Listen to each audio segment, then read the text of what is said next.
नमस्कार, स्वागत है आप सभी लोगों का हमारे समृद्धि आईएएस के यूट्यूब चैनल पर। और आप सभी जानते हैं परीक्षाएं बहुत समीप हैं। और हमारे संस्थान द्वारा भी जो करंट टेस्ट सीरीज चलाई जा रही थी, उसमें इस वीडियो के माध्यम से नवंबर और दिसंबर के जो करंट महत्वपूर्ण करंट अफेयर्स हैं वो कवर करने वाले हैं। तो बिना समय गंवाए आइए देखते हैं अपने टॉपिक को। और यदि आप लोगों ने पीछे नहीं देखा होगा तो ये हमने पूरा जो है वो कराया है, तो आप पीछे चाहे जुलाई हो, अगस्त, सितंबर, अक्टूबर जो भी है आप पीछे जा करके देख लीजिए। और बहुत बड़ा वीडियो भी नहीं है, छोटा छोटा वीडियो। सबसे पहले इसमें हम देखेंगे वैश्विक नवाचार सूचकांक 2024 के बारे में चर्चा करेंगे। और इसमें आप देखेंगे कि 26 नवंबर 2024 को तो बौद्धिक संपदा संगठन वीपो द्वारा वैश्विक नवाचार सूचकांक 2024 रिपोर्ट जारी की। बहुत महत्वपूर्ण है। ये किसके द्वारा जारी की जाती है? तो यह वीपो के द्वारा जारी की जाती है, ये आप जानिए। फिर अगर सूचकांक में शीर्ष स्थान की बात की जाएगी तो वो कौन सा देश है? स्विट्जरलैंड।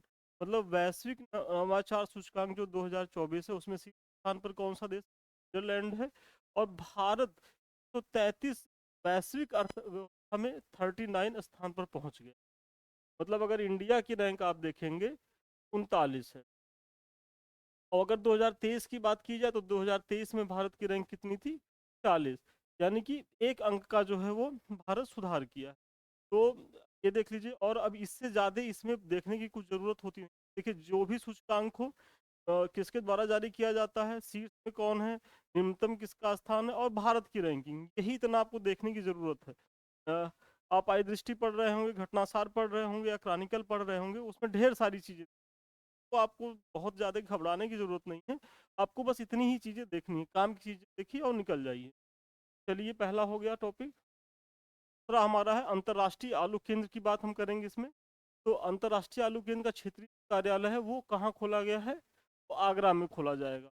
ये अपने आप में बहुत महत्वपूर्ण है। यह भारत के आलू बेल्ट राज्यों जैसे उत्तर प्रदेश, बिहार, पश्चिम बंगाल और अन्य दक्षिण एशियाई देशों के किसानों को सेवा प्रदान करेगा। फिर यह भारत का दूसरा प्रमुख अंतर्राष्ट्रीय कृषि अनुसंधान संस्थान होगा। उससे पहले फिलीपींस स्थित अंतर्राष्ट्रीय चावल अनुसंधान संस्थान के क्षेत्रीय कार्यालय की जो है वो स्थापना कहाँ की गई थी? वो जो है वो वाराणसी में की जा चुकी। तो आप इसका ध्यान रखिएगा। फिर अंतर्राष्ट्रीय आलू केंद्र की स्थापना 1971 में की गई, जिसका मुख्यालय लीमा, पेरू में है। अगर अंतर्राष्ट्रीय आलू केंद्र की बात की जाए तो लीमा पेरू में है, आप जानते होंगे। विगत कई वर्षों में इसको पूछा भी गया है। लेकिन अगर आपसे पूछा जाए कि जो क्षेत्रीय कार्यालय भारत में खोला गया तो कहाँ खोला गया है? उत्तर प्रदेश में खोला गया है और आगरा में खोला गया है। इसके पहले अगर चावल अनुसंधान का जो क्षेत्रीय कार्यालय खोला गया था वो कहाँ खोला गया था? तो वो वाराणसी में खोला गया था। तो ये इतना जान लीजिए, बस इससे ज़्यादा नहीं पूछे। चलिए, बबीता चौहान उत्तर प्रदेश महिला आयोग की अध्यक्ष बनी हुई है। ये उत्तर प्रदेश में जब आप पेपर देते हैं तो यूपी स्पेशल से भी कुछ क्वेश्चंस आते हैं। और इसी कड़ी में ये यूपी का महत्वपूर्ण करंट अफेयर्स है कि 3 सितंबर 2024 को उत्तर प्रदेश सरकार ने राज्य महिला आयोग के पदाधिकारियों की नियुक्ति की घोषणा की। इसमें बबीता चौहान को राज्य महिला आयोग का अध्यक्ष नियुक्त किया गया है। ये हैं बबीता चौहान जी। और अपर्णा यादव एवं चारू चौधरी को उपाध्यक्ष नियुक्त किया गया है। इसके अलावा 25 जो है सदस्य भी इसमें हैं। मतलब जो बबीता चौहान, उनको तो अध्यक्ष बनाया ही गया है, जो बहुत महत्वपूर्ण है, इनका नाम याद रखिएगा। साथ में 2 उपाध्यक्ष बनाए गए हैं, चारू चौधरी और कौन है? अपर्णा यादव। अपर्णा यादव वही जो मुलायम सिंह की छोटी पुत्र वधू हैं। फिर इसमें 25 जो है वो सदस्य भी नियुक्त किए गए हैं। और उत्तर प्रदेश राज्य महिला आयोग का गठन उत्तर प्रदेश राज्य महिला आयोग अधिनियम 2004 की धारा 3 के अंतर्गत किया गया है। ये भी अपने आप में महत्वपूर्ण फैक्ट है, आप लोग इसका भी ध्यान रखिए। चलिए, चौथा जो हमारा टॉपिक है खाद्य सुरक्षा सूचकांक जो है वो 2024 के बारे में हम देखेंगे। और थोड़ा सा हमारी गति फास्ट है, यदि आप लोगों को तेज लगे तो आप लोग वीडियो को पॉज करके देख लीजिएगा। और यदि इसमें कुछ नोट डाउन करना हो तो नोट डाउन कर लीजिए या 2 बार देख लीजिएगा, वैसी ही चीज़ याद हो जाएगी। तो खाद्य सुरक्षा सूचकांक 2024 की बात करें तो 20 सितंबर 2024 को भारतीय खाद्य सुरक्षा एवं मानक प्राधिकरण द्वारा राज्य खाद्य सुरक्षा सूचकांक 2024 जारी किया। सबसे महत्वपूर्ण अपने आप में पहला यही हो जाता है कि किसके द्वारा जारी किया गया? तो भारतीय खाद्य सुरक्षा एवं मानक प्राधिकरण के द्वारा ही जारी किया गया।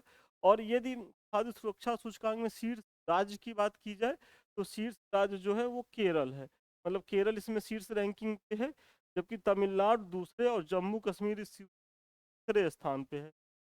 और अगर उत्तर प्रदेश की रैंकिंग की बात की जाए, क्योंकि आप यूपी की परीक्षा देने जा रहे हैं, बिहार वालों की परीक्षा है, तो बिहार वालों के लिए तो देखिए उत्तर प्रदेश की जो रैंकिंग है, यूपी की जो रैंकिंग है वो है 14, और बिहार की जो रैंकिंग है वो 21। आप इसका भी ध्यान रखें। शीर्ष, अगर शीर्ष से पूछा जाए तो केरल है, ये स्थान में पूछा जाए तो तमिलनाडु है, थर्ड पे कौन है, जम्मू कश्मीर है, और यूपी की जो रैंकिंग है वो 14। ये आप ध्यान रखेंगे। चलिए अगले टॉपिक को देखते हैं। ये अमरप्रीत बने वायुसेना के प्रमुख, और इन्होंने किसका स्थान लिया है, तो इन्होंने एयर चीफ मार्शल विवेक राम चौधरी का स्थान लिया है। बहुत सिंपल सा फैक्ट, इतना आसान तो पूछेगा नहीं, लेकिन मैंने आपकी जानकारी के लिए बता दिया है। फिर सीताराम येचुरी हैं, आप सभी जानते होंगे कि कम्युनिस्ट पार्टी के बहुत महत्वपूर्ण लीडर हैं और इनकी डेथ हुई। तो इनके बारे में थोड़ा सा जानिए कि 12 सितंबर 2024 को भारतीय कम्युनिस्ट पार्टी मार्क्सवादी के महासचिव सीताराम येचुरी का 72 वर्ष की आयु में जो है वो दिल्ली में जो है वो निधन हो गया। और ये मार्क्सवादी कम्युनिस्ट पार्टी से संबंधित थे। ये 2005 से 2017 तक पश्चिम बंगाल से राज्यसभा सांसद थे। मतलब 2005 से 2017 तक, मतलब ये 12 वर्षों तक ये पश्चिम बंगाल से राज्यसभा सांसद थे। और साथ ही साथ वर्ष 2015 में उन्हें सीआईएम का महासचिव चुना गया। आप सभी जानते होंगे कि जो कम्युनिस्ट पार्टी है उनमें महासचिव का पद जो है पार्टी का सर्वोच्च पद माना जाता है। पद को भी इन्होंने सुशोभित किया। इनके बारे में जान लीजिए, डेथ हुई। फिर लापता लेडीज ऑस्कर पुरस्कार 2025 आधिकारिक बहुत बहुत महत्वपूर्ण है।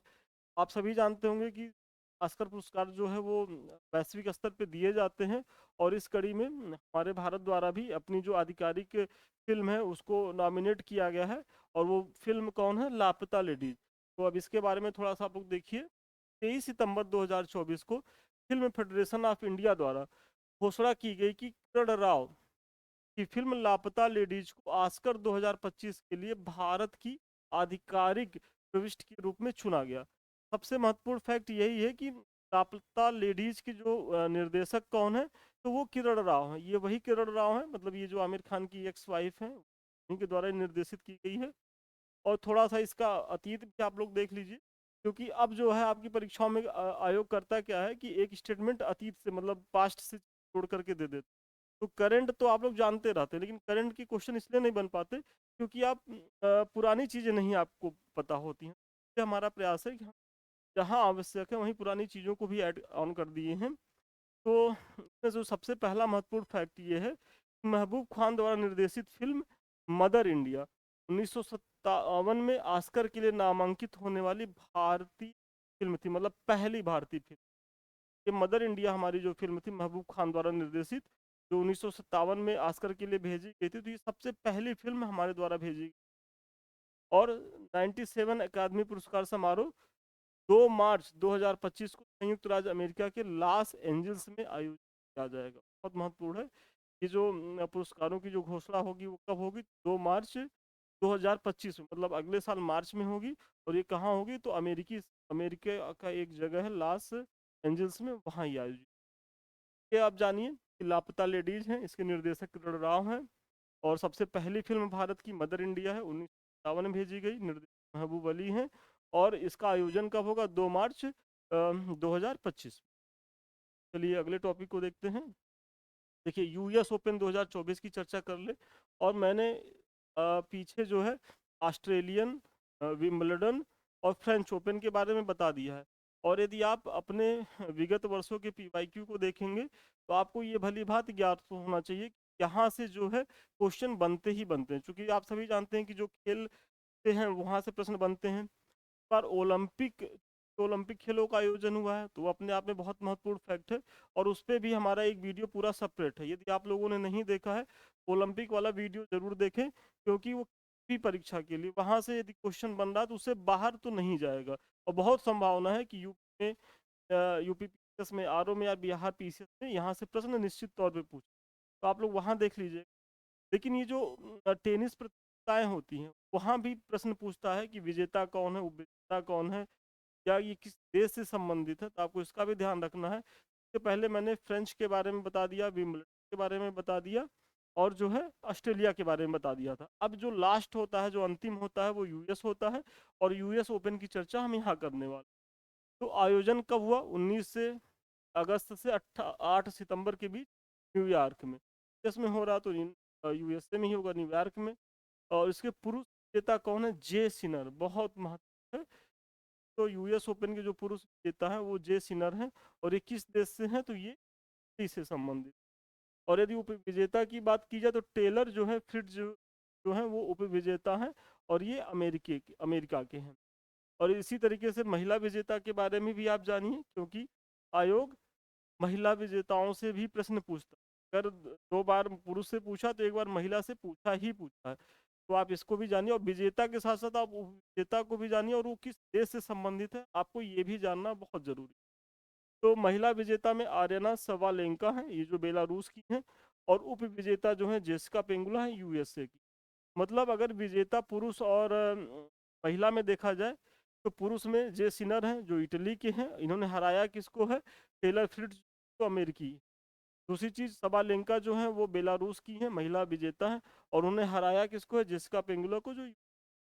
तो अब तो इतना बोलने पे तो मुझे बहुत भरोसा है कि आपको ये रट ही गया होगा, और ये रट जाना भी चाहिए, क्योंकि प्रश्न आपको यहीं से मिलेंगे।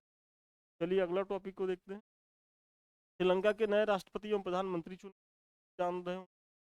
श्रीलंका हमारा पड़ोसी है, और पिछले दिनों वो काफी पटक का शिकार रहा, विशेष तौर पर राजनीतिक आर्थिक तो समस्याएं वहाँ रही ही रही। कड़ी में वहाँ सत्ता का परिवर्तन हुआ, और उसमें जो है नए प्रेसिडेंट चुने गए हैं। कौन है? तो अनुराग कुमारा दिसानायके, ये देखिए नए प्रेसिडेंट हैं, और ये श्रीलंका में 42.317% वोट पा करके विजयी हुए हैं।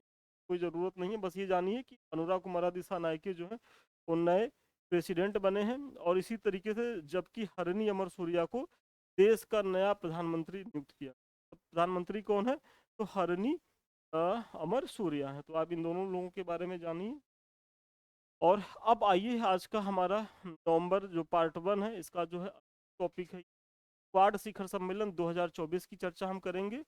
तो आयोजन कहाँ हुआ? तो 21 सितंबर 2024 को। सबसे महत्वपूर्ण तो यही होता है कि जब ऐसे शिखर सम्मेलन हो तो आयोजन स्थल पूछता है। तो आयोजन स्थल को आप देखिए, और देखिए करंट पढ़ने का तरीका भी यही है। ये तो इस समय तो परीक्षा के पहले खूब मोटी मोटी चीज़ें मार्केट में आ गई होंगी, पीडीएफ घूम रहे होंगे टेलीग्राम पे, व्हाट्सएप पे। तो आप लोग को बहुत दहशत में आने की जरूरत, सारे महत्वपूर्ण फैक्ट होते हैं, लेकिन उसको निकालना पड़ता है। ये नहीं कि आप सब रट के जाइए, सब रट के जाएंगे तो आप बिखरेंगे। और काम की चीज़ें पढ़िए, और वो काम की चीज़ें तब आप पकड़ पाएंगे जब आपके दिमाग में प्रीवियस हो। आयोग कैसा प्रश्न पूछता है, इसलिए हम हमेशा कहते हैं, चाहे प्रीलिम्स में हो चाहे मुख्य परीक्षा में हो, आप परीक्षा देने से पहले पीवाईक्यू को बहुत ध्यान से, प्रश्न कैसे पूछे जाते हैं। इसी के तहत आयोजन कहाँ हुआ है? 21 सितंबर 2024 को यूएसए में, राष्ट्रपति जो बाइडेन की अध्यक्षता में। जब यूएसए में हो रहा है तो राष्ट्रपति जो बाइडेन अध्यक्षता करेंगे ही।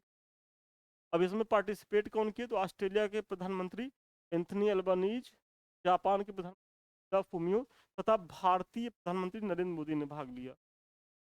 और ये क्वाड जो है वो 4 देशों का समूह है। आप सभी जानते होंगे जब ये बन रहा था तब बहुत ज़्यादा मतलब वैश्विक स्तर पर चर्चा के केंद्र में था। और याद है कि जब मुख्य परीक्षा थी तो प्रश्न भी पूछे।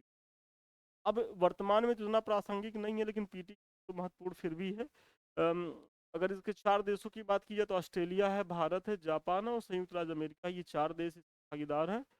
और जिसका मुख्य उद्देश्य क्या है? तो एक खुले फिर समृद्ध इंडो पैसिफिक क्षेत्र को बढ़ावा देना, जो समावेशी एवं लचीला।